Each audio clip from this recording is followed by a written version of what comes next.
शहद फाउंडेशन और जय हिंद कॉलेज के स्टूडेंट्स की साझेदारी से शहद फाउंडेशन की नेशनल प्रेसिडेंट समीरा भामला शेख ने एक प्रोग्राम छोटे बच्चों के लिए आयोजित किया था। इस प्रोग्राम में छोटे बच्चों को गुड टच और बैड टच को लेकर शहद फाउंडेशन के CEO mister Junaid Shaikh, producer Iram Faridi और सोशल एक्टिविस्ट फहमीदा हसन खान के साथ समीरा भामला शेख और अन्य मेंबर्स ने मिलकर बच्चों को एक्सप्लेन किया अच्छे और बुरे की पहचान कैसी की जाए।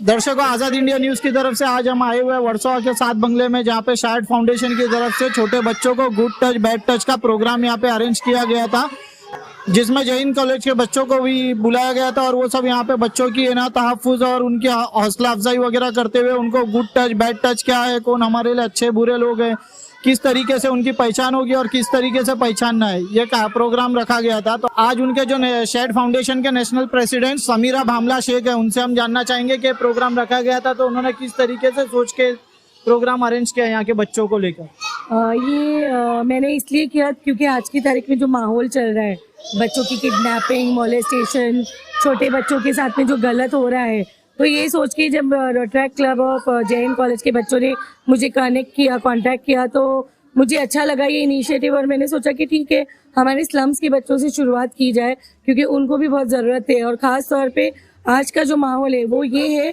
कि हमारे घर से ही शुरुआत करनी चाहिए कि गुड टच और बैड टच क्या चीज़ होती है, कैसे होती है और उसके लिए हम क्या प्रिकॉशंस लेना चाहिए। और इसके साथ साथ जो आजकल जो बहुत ही ज़्यादा पेंडेमिक माहौल हो गया है बच्चों की किडनैपिंग को लेकर और जो बच्चे गायब हो रहे हैं, इन तमाम चीज़ों को लेकर जो दहशत वगैरह लोगों के दिल में भी बसी हुई है, तो उसको लेकर आपने बच्चों को कुछ अवेयरनेस वगैरह कुछ ऐसा गाइडलाइंस दिया है क्या? अभी जो हमारा आज का प्रोग्राम हुआ उसमें हमने बताया है कि कोई अगर आपको बुलाए और बताए तो उनको कैसे जवाब देना है, कैसे रिएक्ट करना है, कहाँ पर उनको सावधानी बरतनी है, सब हमारे जो गेस्ट आए थे, वीआईपी गेस्ट आए थे, उन्होंने भी अच्छे से बताया। और जो ये जय हिंद कॉलेज के बच्चे हैं, इन्होंने जो ये सोशल इनिशिएटिव लिया है जो बच्चों को समझाने का, इनका भी बहुत सक्सेसफुल इवेंट हुआ आज का और इन्होंने बहुत अच्छे तरीके से बच्चों को समझाया और बच्चों ने भी बहुत अच्छा सपोर्ट दिया है। ये जो बच्चों के हित के लिए आपने गुड टच बैड टच का जो प्रोग्राम रखा, तो आगे चल के भी आप फ्यूचर में इसी तरीके से बच्चों के एजुकेशन को लेकर या कुछ और ज़्यादा अवेयरनेस को लेकर आप कोई और प्रोग्राम भी करने वाले हैं क्या? ज़रूर, इंशाल्लाह आगे भी अगर मेरे को इनिशिएटिव मिला और मुझे ये मौका मिला कि मैं यहाँ के बच्चों के लिए कुछ कर सकूँ तो ज़रूर करूँगी। और ऐसे भी ऑलरेडी मैं आरटी पे, राइट टू एजुकेशन पे मैं काम करती हूँ जो हर साल का रहता है, तो मैं नॉर्मली बच्चों के लिए और वुमेन एम्पावरमेंट के लिए काम करती हूँ। मेरा एनजीओ फुल सपोर्ट पे है उनके लिए। मैं बस यही चाहूँगी कि ये इनिशिएटिव हमने लिया है हमारे एनजीओ से और मैं चाहूँगी कि लोग हमें सपोर्ट करें आगे भी ऐसे प्रोग्राम्स करने के लिए। और ये भी कहना चाहूँगी कि पेरेंट्स खुद अपने बच्चों को ये सारी चीज़ें घर में भी समझाए और उनका बैकअप बने, सपोर्ट बने, ताकि वो लोग बाहर डरे नहीं और अपना जो गलत लोग उनसे मिलते हैं उनसे वो फाइट बैक कर सके। दर्शकों, आज़ाद इंडिया न्यूज़ की तरफ से आज हम आए हुए 7 बंगला में, जहाँ पे शहद फाउंडेशन की तरफ से बच्चों के लिए एक प्रोग्राम रखा गया था, जिसमें जय हिंद कॉलेज के बच्चों ने पार्टिसिपेट किया और छोटे नन्हे बच्चों को गुड टच और बैड टच को लेकर यहाँ पे जागरूकता वगैरह की जा रही है कि कौन अच्छे हैं, कौन बुरे, किस तरीके से बुरों की और अच्छों की पहचान करनी चाहिए। तो आज हमारे साथ फहमीदा आपा है, उनसे बात करेंगे कि उन्होंने भी आज आके बच्चों के लिए सब जो किया, जो स्पीच वगैरह दी, तो उसको लेके उनका क्या कहना है और उनकी क्या सोच। आज़ाद इंडिया न्यूज़ को मेरा सलाम, नमस्ते। ये हर एक भारतीय का फर्ज है कि हम हमारे बच्चों को क्या सिखाते हैं और शिक्षा कभी भी अपने घर से शुरू होती है, तो हमें सबसे पहले अवेयरनेस अपने घर से शुरू करना है और लोगों को सिखाना है, पहले अपने बच्चों को, अपने फैमिली को, कि गुड टच बैड टच हो, चाहे लड़का हो या लड़की हो। दूसरा, अगर अपने आजू बाजू में कहाँ भी नशे का कारोबार शुरू है तो उसकी भी इत्तला हमें आजू बाजू के पुलिस स्टेशन में या जो समाज सेवक रहेगा आजू बाजू का, उनको करना चाहिए। क्योंकि अगर अपना परिसर सुंदर और स्वच्छ रहेगा उतना ही अपने बच्चों को हम शिक्षा दे पाएंगे अच्छी तरह से।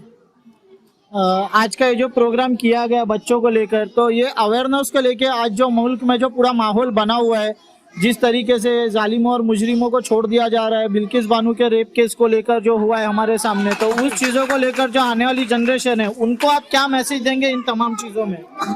जो अभी कलयुग जो चल रहा है और 2014 से मुझे लगता है कि वापस से कलयुग की ये शुरुआत हो गई है, तो बिल्किस बानो के ऊपर जो अत्याचार हुआ है उसका हम जाहिर निषेध करते हैं, क्योंकि ये नहीं होना चाहिए। उनके जो बलात्कारी है उनके ऊपर सारे सबूत होने के बावजूद भी उनको छोड़ दिया गया और वापस से केस चलाने की मांग भी की गई है। जो हमारे सीजेआई रमन्ना थे उन्होंने वो जब रिटायर्ड हुए उसके तक का ये मामला पेंडिंग रखा गया जानबूझ के। ये सारा दुनिया सारी देश जानती है और सब जगह ये जगत भर को मालूम है कि इंडिया में क्या हो रहा है। अभी ये जो सबीरा आपा साइड फाउंडेशन की तरफ से और जय हिंद कॉलेज के बच्चों ने ये गुड टच बैड टच का जो अवेयरनेस प्रोग्राम चालू किया है, 2 साल जो अपने कोरोना के गए, आप सोचिए कि भारत में कोरोना के अंदर भी केसेस, रेप केसेस दर्ज हुए हैं। ये बड़ी शर्मनाक चीज है। इसीलिए हमें हमारे परिसर को जागरूक करना है, अवेयरनेस करना है और वो उसकी शुरुआत हर एक भारतीय का फर्ज समझ के अपने घर से करनी चाहिए। ठीक है, आज़ाद इंडिया न्यूज़ से बात करने के लिए बहुत बहुत शुक्रिया, धन्यवाद। खाना पड़ा लोगों से मांगे तो हमारा इंडिया राइज हो रहा है कि नहीं। दूसरी बात लगाई थी मैंने मीठू से चाय कि जैसे लोग बोलते ना तू चाइनीज है, तू गोरा है, तू काला है। तो अभी हमारे जो कोरोना आया था, कोरोना पता है ना, कोरोना आया था, बहुत तकलीफ हुई थी सबको। तो वैसा ही हमने एक बेस लेके फिल्म बनाई थी। अभी हमने बनाई है फिडोरा सिंपल, वो भी कर्मा के ऊपर है कि आप जो कुछ भी करोगे ऊपर वाला आपको वही वो चीज दिखाएगा ही दिखाएगा। अब मैं आती हूँ, मैं यहाँ पे क्यों हूँ, मैं इसलिए आई हूँ आप सबको बताने के लिए। मैं भी एक पहले छोटी बच्ची हुआ करती थी, एकदम से मैं बड़ी नहीं हुई। मैंने भी अपनी लाइफ में बहुत कुछ देखा, झेला, बहुत परेशानी हुई। उस वक्त मेरी मम्मी ने मुझे बहुत कुछ बताया। मैं एक चीज दिखाती हूँ, हिमेश एक नजर आना।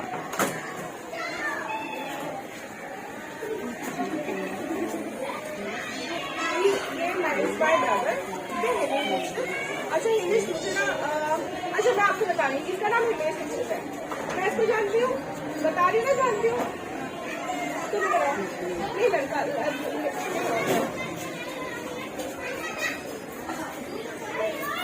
मुझे इसका नाम नहीं मालूम। मालूम है इसका नाम? नहीं ना, इसका नाम मालूम है ना? आप मुझे बोल दो, मैंने इसे ले लिया, बहुत ही चीजें ले आप लीजिएगा। मैंने इसे लिया, ये लिया ना क्योंकि मैं इसको जानती हूँ। अब तुम मुझे ये दो, मैं इसको जानती नहीं हूँ, मैं कैसे ले लूँ, कैसे ले लूँ इससे? क्या है, कौन है, कौन हो तुम, नाम क्या तुम्हारा? आदर्श। तो मेन ये मेरा कहने का मतलब, हम जिनको नहीं जानते, हम बच्चे छोटे हैं, हमारा दिमाग इतना अभी मैच्योर नहीं हुआ है। आप स्कूल जाते हो, आप बाहर जाते हो, आपके घर में भी आप जिसको नहीं जानते हो, ये आप अपना हाथ आगे बढ़ाओ, ये हमारा ऑरा है, ये पूरा गोल घूम के ना, ये पूरा ऑरा है हमारा।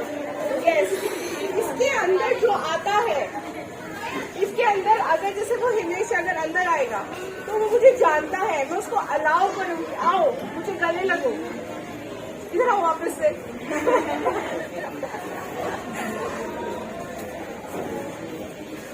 ये मेरे ऑरा के अंदर है, मैंने उसको खुद बुलाया, इधर आओ, मुझे हक करो, मैंने उसको हक किया, ठीक है, मैंने उसे अलाउ किया कि मैं उसे जानती हूँ, ये इसे मैं नहीं जानती।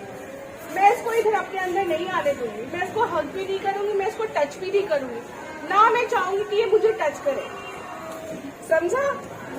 वैसे ही लाइफ में जब भी आप किसी अननोन इंसान से मिले, जिसको आप नहीं जानते हैं, जिसको आपके मम्मी पापा ने आपसे कभी नहीं मिलाया लाइफ में, या फिर आपके फ्रेंड्स ने भी नहीं मिलाया, या फिर आपके स्कूल का भी नहीं है, तो आप उससे दूर रहिए। पहली चीज, इसके अंदर मत आने दो, हमेशा इस चीज को याद रखना, इसके अंदर मत आने दो। दूसरा, उससे बात मत करो अगर नहीं जानते हो। तीसरा, अगर वो आपसे बात करने की कोशिश करता है तो उससे कारण पूछो, क्या रीजन है, क्यों बात कर रहे हो। उसके बाद अगर आपको लगता है कि उसको होता है, कभी कभी लोगों को काम होते हैं कुछ, अपने किसी बड़े को बताओ, जैसे मेरे लिए मेरी चाची है। अगर मुझे भी बात करेगा, इसने मुझसे बात करी तो मैं कहूँगी चाची मुझे ये आदर नाम का लड़का मिला था, उसने मुझसे कुछ बोला, चाची मुझे बताया, ठीक है। तो मैं पहले एक्नॉलेजमेंट, सबसे पहले एक्नॉलेजमेंट इंग्लिश वर्ड है, इसका मतलब बताना, जताना। तो मैंने उनको बताया तो उन तक जानकारी पहुंची। अगर इससे कोई नया इंसान मिल रहा है तो ये पहला हो गया, किसी अनजान व्यक्ति को अपने ऑरा में नहीं आने देना, उससे उसका नाम पूछना, कारण पूछना, उसके बाद एक्नॉलेजमेंट करना, उसके बाद दूर रहना। ये 5 चीजें हमेशा याद रखना। अब मैं आती हूँ गुड टच और बैड टच के बारे में। आपकी फैमिली में ही, आपके रिश्तेदारों में ही अनजान व्यक्ति ही नहीं, हमारा जो जिस युग में, जिस युग में हम रह रहे हैं, बेटा ये तुम लोग जिसमें पैदा हो रहे हो ना, बहुत अजीब कहानी है। कोरोना आ गया, लोग लड़ रहे हैं, हिंदू मुस्लिम, पता नहीं क्या क्या हो रहा है यहाँ पे। तुम लोग की जो अपब्रिंगिंग है, तुम लोग जब बड़े होगे ना, शायद वक्त बदलेगा उस टाइम, लेकिन अभी जो हो रहा है, तो तुम्हारे घर में अगर कोई भी, तुम्हारी मम्मी, तुम्हारे पापा या तुम्हारे सेम, जैसे ये लड़का है, मैं लड़की हूँ, अगर यही लड़की होती तो इधर आओ, इसको चलो मैं जान गई, इसका मैंने नाम पूछ के जान, अब ये मुझे हेलो बोलती है, मुझे टच करती है, तो मैं करवा सकती हूँ। ये लड़का है, अगर ये लड़का मुझे हेलो बोलेगा, कोई बात नहीं, मुझे टच करेगा तो मैं नहीं अलाउ करूँगी, चाहे वो आपके मामा हो, चाचा हो, कोई भी हो। तो टच करने में समझ में आता है, यहाँ touch, this is okay touch, this is not okay. Okay. For both boys and girls, Yes, for both. yes. This is okay. This is okay. This is okay. This is not okay. This is not okay. पीछे घूमे बेटा, पीछे घूमे. This is not okay. I cannot touch her. No. Don't laugh. Don't laugh. We cannot. This is good touch. This is good. आपका यहाँ, ये 3 touch और यहाँ 4 चीजें हमेशा याद रखना। This is not good touch किसी के लिए भी। आजकल बच्चे बहुत खोते हैं, बच्चों से भीख मंगवाई जाती है। आप कहीं भी किसी भी सिग्नल पे भी जाओ, वहाँ पे भी छोटे छोटे बच्चे होते हैं, वो चुरा के लाते हैं, उनको भगा के लाते हैं, या फिर ऐसा करके उनकी आंखें खराब कर देते हैं। तो ये हंसने वाली बात नहीं है, ये डर का विषय है, ठीक है। अपने घर में हमेशा याद रखना, आपके मम्मी पापा या भाई बहन के अलावा आपको इस ऑरा में कोई आता है, कोई भी ऐसा बैड टच देता है, सबसे पहले अपनी मम्मी को बताओ। माँ सबसे बड़ी होती है, तो अपनी माँ को बताओ कि मम्मी मुझे इसने टच किया। छुपाने वाली कोई बात नहीं है, डरने वाली कोई बात नहीं है। मम्मी पापा हमेशा साथ देते हैं, ठीक है। उसको दे देखो, उसको मजा, ठीक है। तो मेरा यही कहना था, गुड टच और बैड टच मेरे हिसाब से यही है, इसको हमेशा लाइफ में फॉलो करना। Okay, thank you. ये वाला या पहचान वाला या मम्मी पापा के दोस्त और कोई रहता है, तो आपके मम्मी पापा उनको एक कोड देंगे। तो आपके पास जब वो इंसान आएगा और आपको पूछेगा कि हेल्प करूँ मैं आपकी, तो आप उनको पूछेंगे कोड दो। या कुछ आपको ये लालच देता है कि हाँ आपके पापा ने ये भेजा है, आप मेरे से मिलो, आप मेरे साथ में चलो, तो आप क्या पूछोगे उनको? क्या बोलोगे? तो ये बात आपको मम्मी पापा को भी समझानी है कि कभी कभी अगर हम मुसीबत में पड़ते हैं, हम आपसे दूर हैं, और अगर आप किसी को हमारी हेल्प के लिए भेजते हैं, तो आप साथ में अपना कोड, और वो कोड आपको पहले से ही घर में पता होना चाहिए। ऐसा नहीं कि भाई जब तो आपका कांटेक्ट आपके पेरेंट्स से होगा नहीं, ना मम्मी आपकी मिलेगी ना पापा आपसे मिलेंगे, तो आपके घर में एक कोड आप फिक्स करके रखो कि कभी भी आप अगर बुरी मुसीबत में फंसते हो तो हम किसी को भेजते हैं, तो ये कोड आपको पता होना चाहिए। तो वो इंसान आपको जो कोड देगा, वो कोडिंग से आप उसके साथ में आ सकते हो। सबको पता चला? अभी घर पे जाके क्या करना है आप लोगों को? कोड बनाना है। लड़का रहे, लड़की रहे, मम्मी रहे, पापा रहे, कोड एक ही रखना है।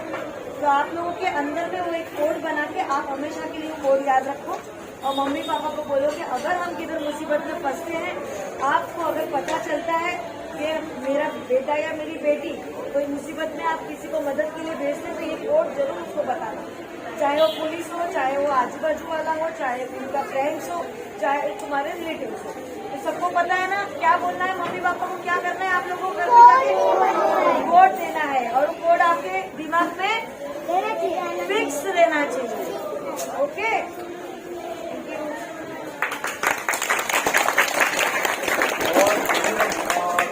लड़कों को अगर कोई भी आदमी आपको कहता है कि शर्ट निकालो, पैंट निकालो, उसी वक्त आपको चिल्लाना है, ठीक है। आपके आजू में, बाजू में या कोई मार्केट में आपको कहता है कि चलो मैं आपको लेके जाता हूँ, ठीक है। लड़कों के लिए कह रहा हूँ, कोई भी कहेगा कि आप शर्ट निकालो, आपको कहेगा मैं तुमको अच्छा शर्ट देता हूँ, या आप उसकी पैंट निकालो, आपको अच्छी पैंट देता हूँ, उसी वक्त चिल्लाना है आपको। आपको कोई भी कुछ भी करे उसी वक्त आपको चिल्लाना जोर, ठीक है। ये चीज याद रखना। लड़कों के लिए भी कह रहा हूँ मैं, कोई भी आपको अगर कपड़े से बदतमीजी करे, कपड़े उतारने के लिए करे कि मैं तो नया शर्ट दे रहा हूँ, ये कपड़े उतार, घर पे बुलाएगा आपको, कोई भी आजू बाजू में, कहीं पर स्कूल में, स्कूल के टीचर हो गए, आपके पीयूष हो गए, हर जगह पे उसी वक्त आपको सिर्फ चिल्लाना जोर से और उसे भाग जाना पड़ा से, ठीक है। और किसी के भी घर में, जो अगर घर में पूरी फैमिली है जा सकते हैं, अगर कोई अकेला घर में है, ये फीमेल्स के लिए भी है, मेल्स के लिए भी है, कोई भी घर में अकेला आदमी या कोई भी हो, नहीं जाना उसके घर में। आपके पेरेंट्स साथ जाना है, मम्मी डैडी हो, भाई हो, बहन हो, उसके साथ जाना है, ओके। फ्रेंड के साथ में भी नहीं जाना है किसी के अकेले घर में।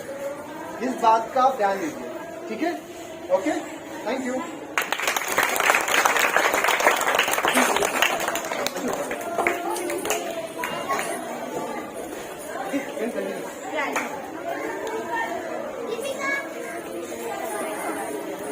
तो अभी आपने क्या सीखा, हम एक बार वापस रिपीट करें, ठीक है।